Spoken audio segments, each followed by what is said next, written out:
ভগবান হনুমান যখন ভগবান রামের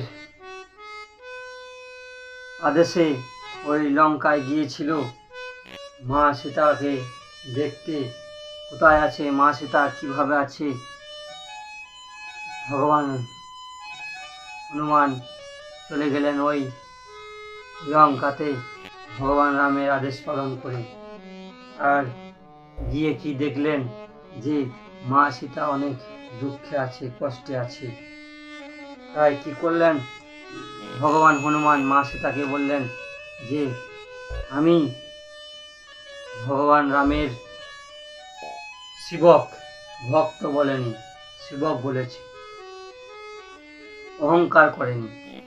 তাই ভগবান হনুমান বললেন যে আমি রামের সেবক, আপনি কেমন আছেন, কিভাবে আছেন, এই সব কথা আমি প্রভুকে যে বলবো। তখন মা সীতা ভগবান হনুমানকে বললেন যে আজ আমি খুব খুশি যে রামের, লক্ষ্মণের প্রিয় আমার কাছে এসেছে, আমাকে দেখতে এসেছে, তাই আমি আনন্দিত। তবে শ্রীরামচন্দ্র রঘুনাথ তিনি কি আমাকে মনে করে না, আমার কথা কি তার মনে পড়ে না? কেন আমার প্রতি এত নির্দয়?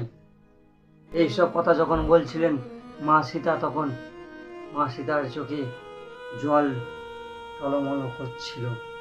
এইসব কথা দেখে হনুমান অনেক দুঃখিত পেলেন, হনুমানের নয়ন অশ্রু দিয়ে জল চলে এলো। আর তখন ভগবান হনুমান বললেন মা সীতাকে যে ভগবান রামচন্দ্র, শ্রীরাম রঘুনাথ শারীরিক অবস্থায় ঠিকই আছে, কিন্তু মানসিক অবস্থায় তিনি ভেঙে পড়েছেন, তিনি অনেক দুঃখ কষ্টে আছেন। ভগবান রামের জন্য বললেন যে ভগবান রাম বলেছেন মা সীতার জন্য যে আমার পিয়াকে বলবে যে এই দিন দিন নয়, এই রাত রাত নয়, এই চন্দ্র চন্দ্র নয়, আমি অনেক অনেক দুঃখে আছি। তখন যখন ভগবান হনুমান এই সব কথা বললেন ভগবান রামে, তখন মা সীতা ভগবান হনুমানকে বললেন আমি আমার প্রভুর, আমার অধিনাথের দর্শন আমি কখন পাব? এই সব কথা চিন্তা ভাবনা করলেন আর ভগবান হনুমানকে বললেন হনুমান তুমি ভাগ্যবান, তুমি অতি সাহসী, তুমি প্রভু রামচন্দ্রের সেবক, তুমি প্রভু রামচন্দ্রের কথা শুনে এসেছো, তুমি অত্যন্ত